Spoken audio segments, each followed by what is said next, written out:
Being a good fighter can be boiled down to 7 subcategories. If you understand and master all 7, you'll be unstoppable in fights. The problem a lot of players face is that they master 3 or 4 fighting subcategories, but not all 7. So today I'll give you a fully structured video on all 7 aspects, so you can practice upon the correct fundamentals. Practicing without the right fundamentals will cause you to quickly hit a skill cap, and this is what happens to a lot of players. Videos like these take an unhealthy amount of time to produce, so if you enjoy them, consider using code MarionTM in the Fortnite item shop, as well as dropping a like. Once we hit 1,000 users, I'll post daily for 7 days straight, and if we somehow manage to get 2,000 users, I'll do a full month of daily uploads just like this one. We're currently sitting at 440 users, which is seriously incredible. Such a small thing as putting in the code really goes a massive way for me. So thank you to everyone who has put in the code. Fighting fundamental number 1 is aggression. When you're the player applying pressure and the opponent is the one playing defensively. Now the reason we need to start with this fundamental is because mastering it allows us not only to more easily execute fights, but it also drastically lowers the time you are fighting if you play aggressively at a high level. Starting a fight off, you always want to try and get as hard entry tags as possible. Already here, a lot of people make a few major mistakes. They do a bad peek to go for AR tags, they use their shotgun when they should use their AR, or they simply miss out on opportunities for entry tags because their awareness is on their builds and edits and not the opponent they're about to fight. The biggest mistake when it comes to entry tags, however, is using the wrong gun to get the first tags in a fight. You see, the vast majority of players react to getting hit, whether that be getting hit for 7 damage with a shotgun or 90 damage with an AR. So even if your shotgun is in your hand and you can get an okay shotgun shot off starting a fight, it's often better to swap to your AR and then shoot. Wasting a shotgun shot for like 20 damage is a massive red flag when it comes to fighting. Some good players, however, do react to you going for opening tags just by looking at you. They understand instantly whether the starting trade is worth it or not, but this is very rarely. Most opponents you'll meet in a cash cup will attempt to trade with you for some entry tags. How you respond to the damage you do is also incredibly important when it comes to mastering aggression. A lot of lower tier players play the exact same way whether they tag someone for 30, 70 or 150 damage. But this can cause you to get sent back to the lobby as the players you're facing will respond to your aggression extremely differently depending on their health. A rule of thumb is to play slowly and reactively if you're not able to crack your opponent when going for entry tags. The less you tag your opponent, the slower you should play, because chances are very high that he will make a counterplay to your aggression. If you crack someone when getting the initial tags, getting right in the box, if possible, is more often than not the best play you can go for, especially considering even a green pump does over 100 damage to the body and you'll be able to eliminate the opposition easy as that. However, being aware and seeing how your opponent is reacting will always be your best security to succeeding aggressively. Occasionally, you have to play from safe peaks when fighting aggressively. This is especially typical in duo tournaments when you are in higher elo lobbies, fighting for something like a cache or island. The 2 best aggressive setups you can make to safely pressure your opponents are the 2 I'm about to show in the background footage. The first one is diagonal pressuring. It's really good if you know your teammate is on the other side of the boxes your opponents have made and applying pressure. It makes your enemies stress and often forces a mistake you can capitalize off and get an elim. The second is playing from above. Playing from above is very good, not only because you have high ground, but also because you get the most awareness possible from this position. Meaning, if your opponents try to make space, which they very often do, you can piece control their exits in advance and get an easy elim. Another massive flaw a lot of players make is reloading when they have a lot of bullets left. When you're playing aggressively and have the health advantage, you need to try to stop your opponent from healing. A major mistake people make is reloading their SMG or AR when they have like 10 or 15 bullets remaining. Naturally, there are times where you have time to reload your gun, but reloading at the wrong time can very often cause the fight you're in to become much more difficult. Using a few bullets to apply pressure to your opponent's wall, then pickaxing, then using a few more bullets is a very effective way to apply constant pressure. Using all your bullets instantly or reloading on 10 or 15 bullets after you've tagged someone hard is a big no-no, as you're giving them a free pass to get some minis off or even a slurp.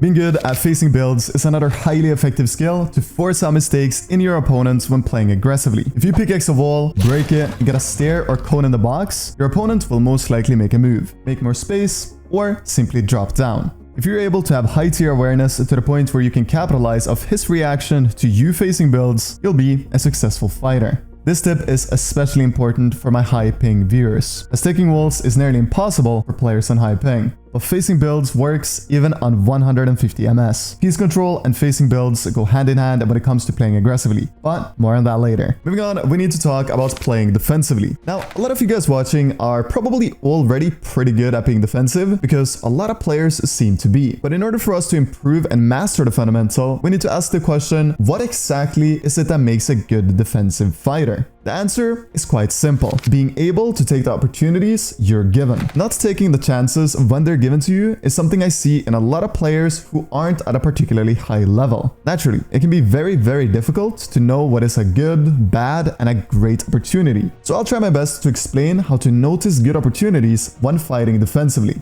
What good opportunities are also heavily depends on factors like your current strengths and weaknesses, how much HP you're on, and what kind of materials and weapons you have. So keep that in mind when playing. A lot of taking good opportunities comes from your building setup when playing defensively. A lot of lower tier players don't even have a cone in their box. And let me tell you, this is a problem when you start getting into higher ranks in ranked, or even worse, high elo lobbies in tournaments. Because I'll assure you that good players will punish you by placing a cone or a stair in your box if you haven't pre-placed one of the two. The first good way to spot a good defensive opportunity is if you can do a solid peek against your opponent. This is very typical when you fight someone and they stand on a stair or a cone directly on your wall. Trusting your peaks comes from knowing how to actually peak. I'll talk in depth later on how to perform perfect peaks every time. And if you're curious right now and wonder how to successfully peak, feel free to use the video chapters and skip to the peaking part of this episode. Doing peaks on your opponents when they're playing aggressively heavily depends on executing the peak at the right time. Or, in other words, getting the timing right. In defensive fights, sometimes the opportunity just isn't there to perform a peek and do some damage. This can often be because your opponent has good movement and understanding of how you are playing. If you see that your opponent can read your moves, then doing peeks isn't the right play. You'll easily be able to understand whether your opponent can read you based off his movement when he's playing aggressively. Pre-fires are also a phenomenal way to punish aggression from opponents no matter how they apply pressure. Pre-fires, just like peaks, comes down to understanding timing and having a good setup. If you want to succeed at a high level in fights, pre-fires are a must to understand. Pre-fires when playing defensively is infinitely easier than pre-fires when playing aggressively. The easiest pre-fire is when your opponent is pickaxing your wall. When your opponent is using their gun, doing pre-fires is a lot harder. But with practice, you'll also be able to succeed when they're doing this method. The one super negative thing about pre-fires is that if you are someone who is on the higher side when it comes to ping, you will sometimes take a lot more damage than someone who has a lower ping than you. Not to say that it isn't possible to pre-fire in high ping, but if you're getting pressured with something like a SMG, then pre-firing on high ping is a bad idea, because so many bullets will bleed through your builds. Build edits and resets are also heavily viable. Doing a wide edit, then reset just for your opponent to shoot the wall so you can get a free shot off is one of the most effective ways to deal damage defensively without taking any back. Naturally, these three ways of playing defensively are theoretically some super solid ways to deal damage back. But sometimes just wide editing when someone is pressuring you is the best thing you can do. You see this all the time from pro players. Being able to do this skill at a high level requires a good game sense that can be developed from grinding things like sonars, realistics, and ranked. Because I'm sure you've all had the feeling that right now I could just wide edit on this guy that I'm fighting. And when you get that feeling, you just know he isn't gonna be able to hit you back. That's your game sense talking. And the more you play, the more you should trust that. I think the most important part of developing good defensive fighting abilities is always being ultra calm even when you're low on HP. One big reason behind why a lot of people improve quite slowly is because when they get tagged really low, they start building castles and spinning around like fidget spinners, placing builds everywhere, instead of just slowing down, looking the opponent in the eye, and thinking, how can I deal damage back? It's also important for me to emphasize that your first priority when playing defensively is making sure all your bullets in your weapons are reloaded, not healing. I see this time and time again. Players not reloading, but going instantly to a mini. Then they get pressured, but just to get the mini off. Congratulations, Jimmy. You just went from 50 HP to 75 HP. That doesn't make a difference. What makes the difference is you being ready to shoot your gun and do counter damage, so your opponent will slow down, so much so that you can fully heal. Additionally, when you pop minis, bigs, or whatever to the point where you get it off on the second someone is taking your wall, you put yourself in a much worse position compared to if you just play slow and play for counter damage. Because it is so much easier to pressure someone who's popping minis or bigs mechanics compared to someone standing in their box confidently reloading. Now, you could make the argument that popping a slurp is worth it, and most of the time, slurps are indeed worth it. But everything else, like minis, bigs, and med mists, should come after reloading on your prioritization list. Just because if you're fighting someone good, it won't allow you to heal any of these items unless you deal damage back. When you've been successful in dealing damage back playing defensively, you want to try to wrap up the fight. And if you use the tricks we talked about earlier when talking about playing aggressively, you'll be able to send any player back to the lobby. But remember, if you're gonna go for it, don't hesitate. Flip that switch from defensively to aggressively instantly if you do feel as though it is the right play to do. Now, sometimes it might not be the right play to do. Sometimes you might want to take your time, fully heal up and play it slow. But what you choose to do, of course, depends on the situation. There are many factors that go into what you should do, like is there any third parties? How much counter damage did you do? How's your opponent playing? And so forth. At the end of the day though, it's important to understand that it's 100 times better to die going for something you think is a good opportunity compared to just getting bullied by the opponent later on in the game. Being good at defensive and aggressive fighting as two individual skills is very common, but being able to combine the two at a high level is fighting fundamental number 3. Tempo switching, the skill of knowing when to play fast and when to play slow. Now, there's no hard rules in terms of when you should play aggressively and when you should play defensively in a fight. The main issue is that a lot of people fail to take opportunities when they're given to them simply because they hesitate for too long to switch the tempo in a fight. And this very often occurs when you need to go from defensive to aggressive fighting. Being able to recognize when your opponent is at a weak point in a fight and acting upon that spotted weakness is crucial if you ever want to become successful at a high level in competitive Fortnite. Most great players are able to make good decisions in a split second. Getting this ability and understanding often comes from 3 things. The first being hours upon hours of playing things like creative 1v1s, 2v2s, or 3v3s against good players. The second being grinding ranked, and the third one being scrims. The reason I emphasize playing against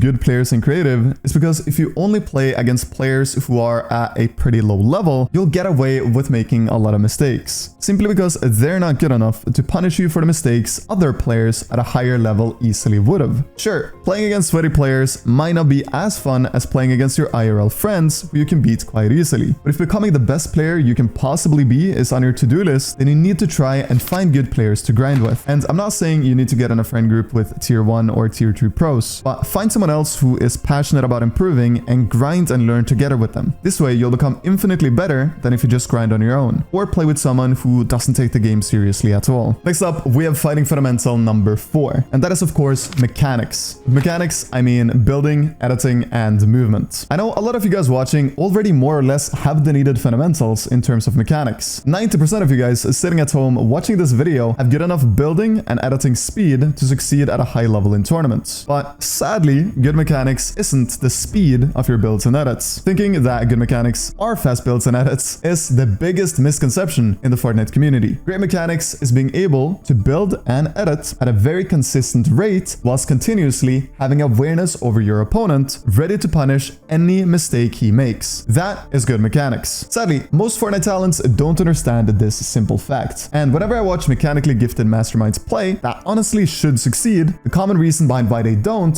is because they miss out on so many opportunities in fights and endgames because they're more focused on their builds and edits rather than the opponents they're actually fighting. A simple rule of thumb is if you can't have full awareness in a fight with your current mechanics, you're probably doing too much in terms of building and editing. If you want to become a good fighter, you need the right fundamentals to practice upon, and playing slowly and having awareness is a much better way to go about it compared to playing fast and having very limited awareness. And on the topic of building upon the right fundamentals, you need to learn the basics behind peaking in Fortnite. Now, for some reason, there are basically no easily understandable videos on this topic on YouTube. I think it's because most players, and YouTubers especially, honestly just don't know how to perform perfect peaks. So let me be the one to make this crystal clear. The most popular peak in Fortnite, and also one of the best, is the peanut butter edit. And in order to perform it perfectly, the first thing we need to do is to look at these gray transparent lines. These lines are an indicator of where we can position ourselves to not get hit. A lot of people use the blue edit menu as an indicator of where to stand when performing a peak. But if you do this and you come up against someone with experience, you will 100% of the time take damage. The timing of which you confirm your edit to make the peanut butter edit is obviously also very important. You need to confirm your edit when you can't move any closer to the wall. If you confirm it just 1 millisecond too early, you can get hit. When you're all the way into the wall, you see that your head is just under the gray transparent transparent line of the edit you're about to make, and you're continuously holding your W key or joystick forward into the wall, you can confirm the edit and perform a sideways jump to the left to perform a near perfect peek. A mistake nearly everyone makes is pressing S on their keyboard when jumping to the left and going for a peek shot. If you want to perform the perfect peek, W and A, or joystick forward and slightly to the left, is the way you need to go about it. Going backwards when performing a peek will naturally make you a way easier target to hit. Another thing you must keep in mind is the setup of the box you're performing the peek from. A peanut butter peek is not perfect unless you have a cone in your box and a flat above your head. The cone will elevate you slightly up so that when you jump and perform the peek, your head will hit the flat above you, pushing you down quickly, making you a very hard target to hit. Don't get me wrong, you'll still be hard to hit even without the flat above you. However, if you come up against someone really good, chances are relatively high that you will get punished for not having the flat above.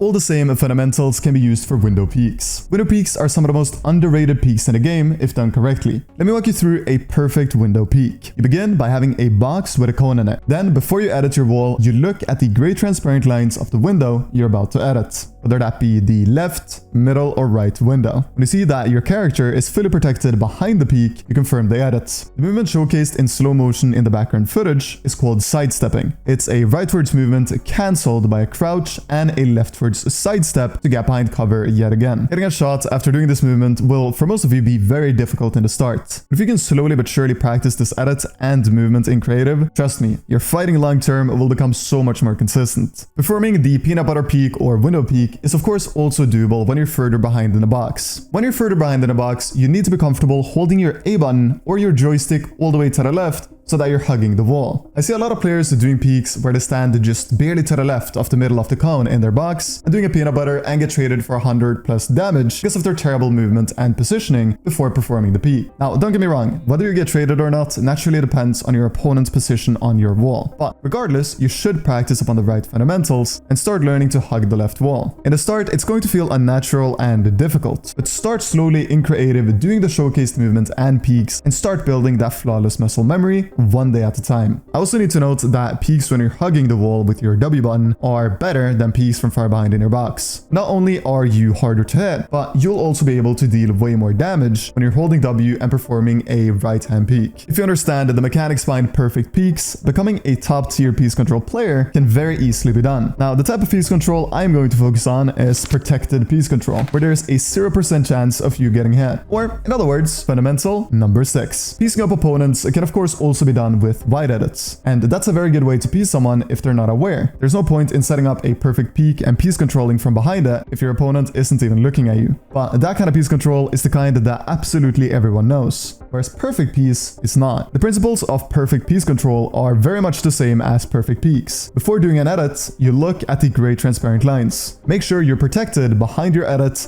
and you start piece controlling. These mechanics are very much unvisited in the Fortnite community. Nearly nobody thinks about this when practicing creative or ranked, and the mechanics of full piecing someone from behind a fully protected peanut butter edit is very different from full piecing someone from a wide edit. The mouse movement is 100% different, and learning the muscle memory of fully protected piece is a journey that's gonna take a long time, but it's gonna be worth it, because it's such a unique skill that nearly nobody yet has mastered. Protected window piece is probably the most overpowered way to easily deal a chunky amount of damage or eliminate opponents. Being able to practice these perfect peeks and then piecing from behind them will actually elevate your game so incredibly much. If there's one thing I need you all to take away from this video, it is to start setting aside some time in creative to learning the muscle memory of fully protected piece control. Start incredibly slow. Make sure you are indeed behind the wall you're piecing from and understand how the grid system works from those protected peaks. The 7th and last fighting fundamental is awareness. I've been talking about awareness non-stop in this video, but for good reason. Awareness is the most important factor behind succeeding in fights. And without the knowledge of the importance of awareness, your practice will become super ineffective. Everything you do in fighting practice should be based off having awareness over the opponents you're battling and not allowing them to make mistakes and get away with it. You want to be that guy who always eliminates your enemies when they mess up. That is the way you become an unstoppable fighter. The way you do this is you play slow enough to the point where you never lose track of your opponent. This goes for playing both defensively and aggressively. If you lose your opponent in a fight, your awareness needs work. Awareness is a combination both of what you see and what you hear. You gotta be able to use these two senses. Learning auditory awareness in Fortnite is something nobody nobody ever talks about, but it's super important. So think about that the next time you hop on. So today we've talked about the 7 fundamentals of fighting and how if you master all 7, you'll be an unstoppable fighter. So hopefully this video made you understand which of the 7 fundamentals you need to focus on moving forward. To refresh your memory, the 7 fundamentals we have talked about today were aggressive fighting, defensive fighting, tempo switching, mechanics, peaks, piece control, and last but undeniably not least, we have awareness. Guys, this has been my longest and most structured educational video ever, so please let me know if you want to see more long-form videos on specific topics within Fortnite competitive just like this one. If you haven't already, consider liking and using code MarineTM. It honestly supports me